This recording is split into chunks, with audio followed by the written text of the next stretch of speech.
Parabéns de um lado, preocupação de outro. Brasília, Distrito Federal, outubro de 2004. Caro senhor Orlando, é um prazer muito grande poder escrever para o senhor. Saiba que eu admiro muito. O senhor, com seu jeito similar ao de nosso querido São João Batista, tem levado o Evangelho de Cristo por meio da internet. Continue com este trabalho, que a cada manhã o senhor lhe sopre fortaleza, animando-o sempre nesta batalha. Parabéns pelo seu trabalho. Todavia, permita-me tecer algumas críticas fraternais. Preocupa-me às vezes o tom de suas respostas, talvez pelo excesso de e-mails que o senhor deve receber diariamente. Parece, pela leitura das suas respostas, que às vezes lhe falta paciência, principalmente com aqueles que o criticam ou que criticam a nossa tão amada igreja. As pessoas que leem muitas de suas respostas devem ter uma imagem do senhor como uma pessoa grossa, arrogante, mal-humorada e mal-amada. Tenho certeza que esses adjetivos não condizem com a sua pessoa, até porque uma pessoa assim não trabalharia com tanto afinco para levar a mensagem de Deus aos homens. Mas penso que tu deveria se preocupar mais com essa questão. Tu sabes tão bem como eu que Jesus era duro em certos momentos e dócil em outros. Porém, nunca faltou amor em seu coração. Assim, tente demonstrar sempre amor em suas respostas. Nunca, é claro, um amor hipócrita, mas um amor verdadeiro, que brota do coração de Cristo. Um amor que é capaz de deixar 99 ovelhas para correr atrás daquela que se perdeu. Acredito que devemos buscar sempre agregar e não separar. Lembra-te que muitas pessoas têm a sua forma de pensar influenciada por doutrinas heréticas, às vezes ensinadas pelos seus pais, ou por aqueles que são responsáveis pelo seu ensino, ou pelas suas seitas. Assim, se elas chegam para você falando besteiras, talvez a culpa não seja tanto delas, mas sim de quem as ensinou erradamente. Cabe a nós, como servos e amigos de Jesus, levarmos estas pessoas para o caminho correto, e não sermos os primeiros a levá-las para longe da verdade por atitudes nossas, que demonstram pouca sensibilidade.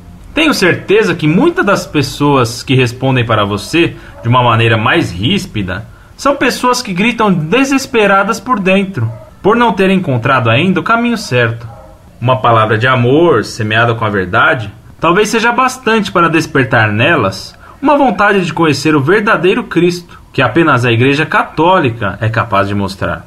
O Manual da Legião de Maria, escrito em grande parte pelo já falecido Frank Duff, nos traz lições preciosas. Permita-me completar meu comentário com esta passagem deste magnífico livro. Queixamo-nos com amargura da rudeza e perversidade de certos indivíduos, e não nos recordamos, oxalá nos recordássemos a tempo, de que as disposições que neles repreendemos são consequências do duro trato, embora merecido. A flor que desabrocharia o suave calor da doçura e da compreensão fecha-se completamente num ambiente frio.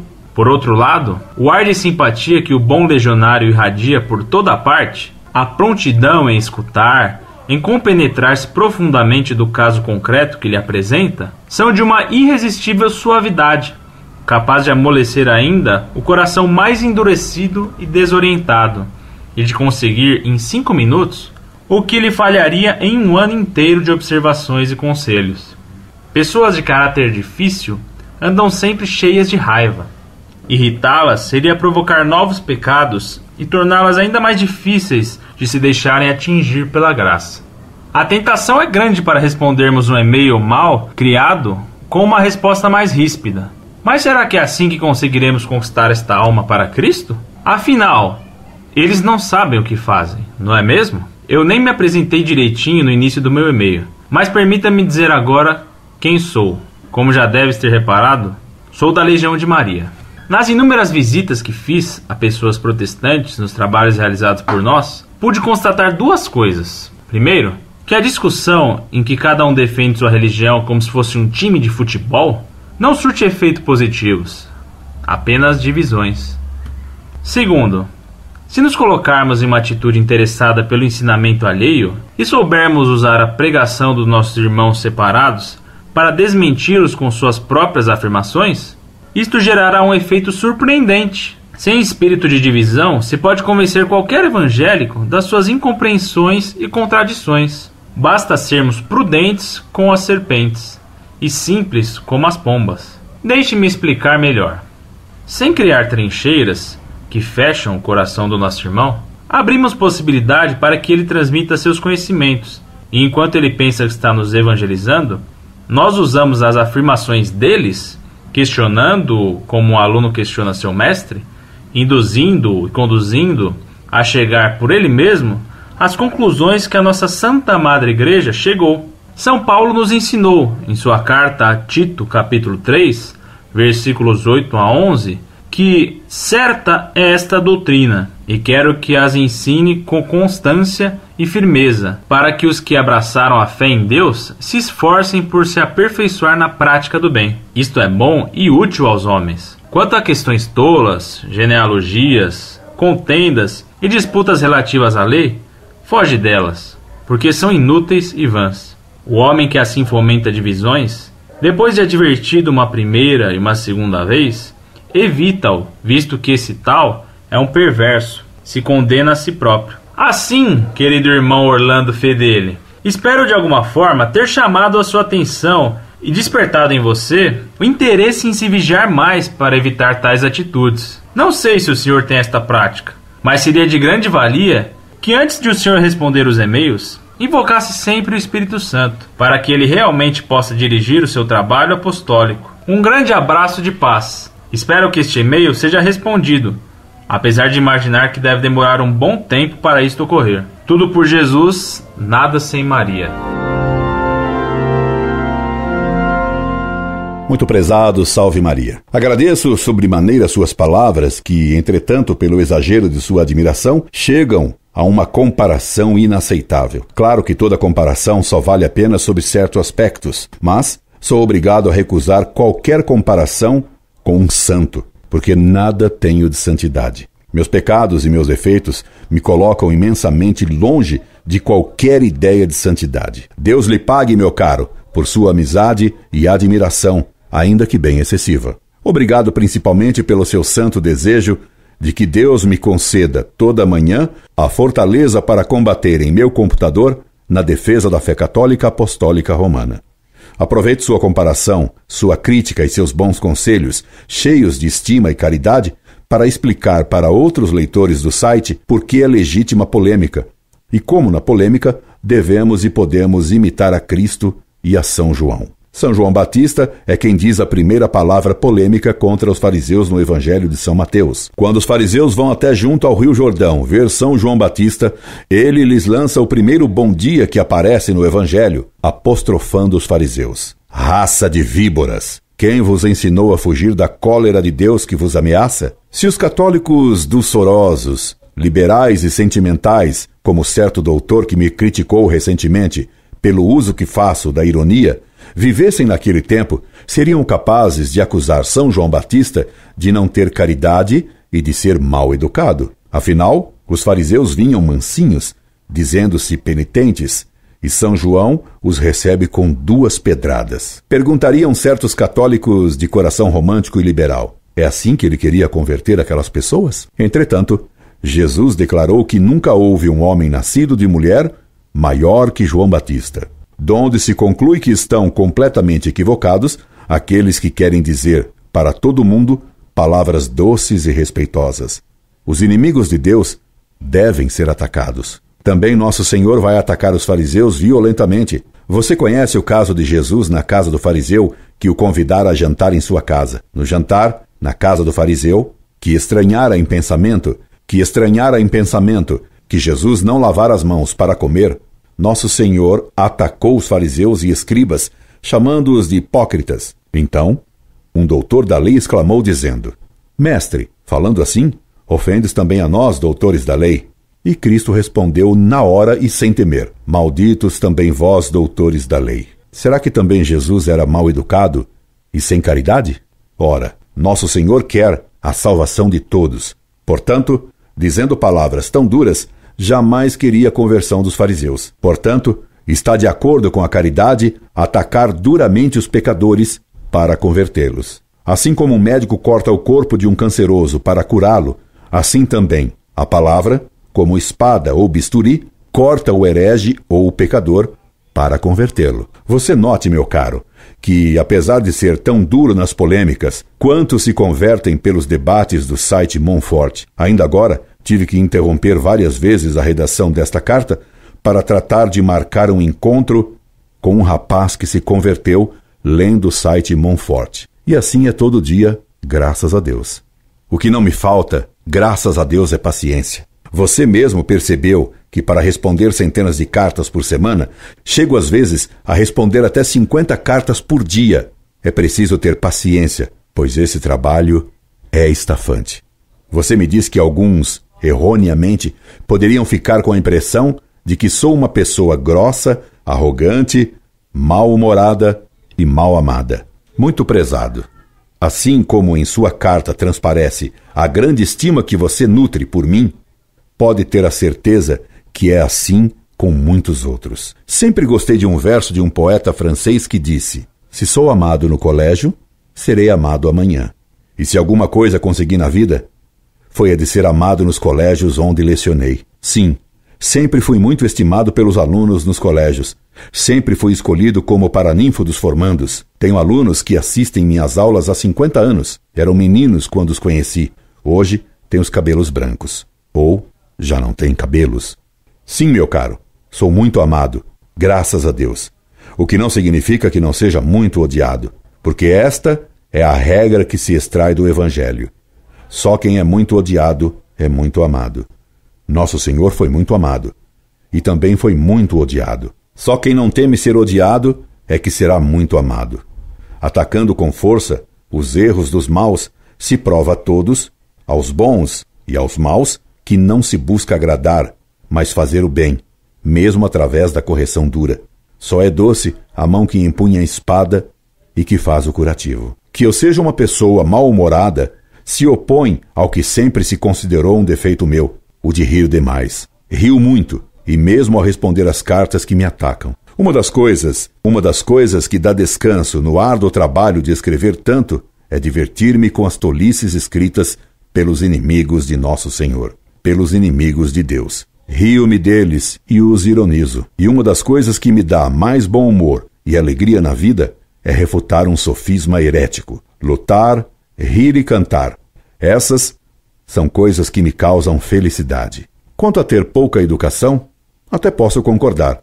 Não sou um marquês de Versailles. Tendo sido pobre e filho de operário, não posso dizer-me pessoa fina. Mas que seja eu pessoa grossa, e isso de modo algum sou, como não sou arrogante, procurando ser simples com os operários, a quem ensino, e atencioso com os pequenos, da mesma forma que sou cortante com os presunçosos, porque a misericórdia de Deus é para os que o temem, como nos ensina Nossa Senhora no Magnificat. Você me diz: acredito que devemos buscar sempre agregar e não separar. Você me permite corrigir um tanto sua maneira de se expressar nessa frase?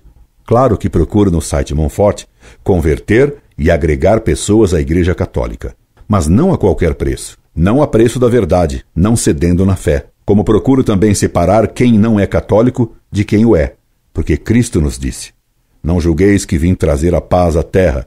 Eu não vim trazer a paz, mas a espada, porque vim separar o filho de seu pai, a filha de sua mãe e a nora de sua sogra. Sigo a recomendação feita em 1859 por São João Maria Vianney, o santo cura d'Arnes, a dois autores, Ernest Hello e Georges Seigneur, que lhe pediram conselhos sobre como fazer um jornal católico.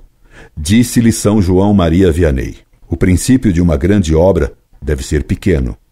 Não é a questão financeira que vos deve afligir. Tudo o que Deus quer se arranja, não se sabe como.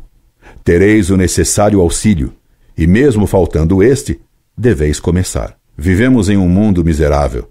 Deveis expor esta miséria e dizer a verdade sem acepção de pessoas. Há uma massa de mentiras e de erros que deveis dissipar sem olhar para as pessoas que os espalham. Deveis combater o erro mesmo entre católicos, pois estes têm menos direito, se posso falar de direito, do que os outros para pregar ideias errôneas. Amai os vossos adversários, rezai por eles, mas não deveis fazer-lhes cumprimentos. É tempo perdido. Não procureis agradar a todos, nem podeis a todos agradar. Procurai agradar a Deus e seus anjos e santos. Eis o vosso público. Mas vós, meus filhos, dir-me-eis que os homens não são demônios, Sem dúvida, muitos não são demônios, mas em todos que não estão unidos intimamente a Cristo, está latente alguma coisa diabólica. E contra isso, deveis levantar-vos como executores de justiça. O erro é um obstáculo para a união. Meu Deus, quão inexaurível é a verdade, quão imarcessível, quão repleta de vida. Mais uma vez, não deixeis jamais de combater o erro, e para isto gastai a maior parte de vosso tempo. Começai, pois, e perseverai. Não vos deixeis intimidar pela contradição. Contradição não vale nada. Fareis bem e muito bem. São palavras de um grande santo, dando um santo conselho. E se é verdade que alguns não sabem o que fazem, outros sabem perfeitamente o que não devem fazer. O perdão dos que erram cabe a Deus, e devemos rezar para que Deus lhes conceda o perdão. Mas nosso dever é combater o erro. Ouvir os outros é bom, mas nos colocamos em uma atitude interessada pelo ensino alheio. Se o outro é herege, é pecado, porque não se pode mostrar interesse pela heresia, mas só ouvimos para refutá-la, nunca como ensinamento. Não se pode aceitar o ensinamento dos hereges como se fosse de mestres, porque os estaremos incitando ao orgulho. Desse modo, não concordo com sua frase quando você me escreve que, sem criar trincheiras que fecham o coração de nosso irmão, abrindo possibilidade para que ele transmita seus conhecimentos, e enquanto ele pensa que está nos evangelizando, nós usamos as afirmações deles, questionando-o como um aluno questiona seu mestre, induzindo-o e conduzindo-o a chegar, por ele mesmo, às conclusões que a nossa Santa Madre Igreja chegou. Deve-se sempre criar trincheiras. Sim, trincheiras, fronteiras e muralhas, porque se trata de defender a fortaleza da fé. Simular que se está interessado no ensinamento dos hereges lhes dá a esperança de nos converter, e então não converteremos a eles. Duvido que fingindo consigamos conversões. Nosso Senhor agiu de modo oposto. Quando os saduceus vieram interrogá-lo e lhes perguntaram, ele lhes respondeu imediatamente: errais nisso. Imite o método de Cristo, que jamais simulou interesses em ouvir as mentiras dos fariseus e dos saduceus, mas os desmascarou com força e francamente. Quanto ao texto de São Paulo a Tito que você cita, certa é esta doutrina, e quero que a ensineis com constância e firmeza, para que os que abraçaram a fé em Deus se esforcem por se aperfeiçoar na prática do bem. Isto é bom e útil aos homens. Quanto à questão tolas, genealogias, contendas e disputas relativas à lei, foge delas, porque são inúteis e vãs. O homem que assim fomenta divisões, depois de advertido uma primeira e uma segunda vez, evita-o, visto que esse tal é um perverso, se condena a si próprio.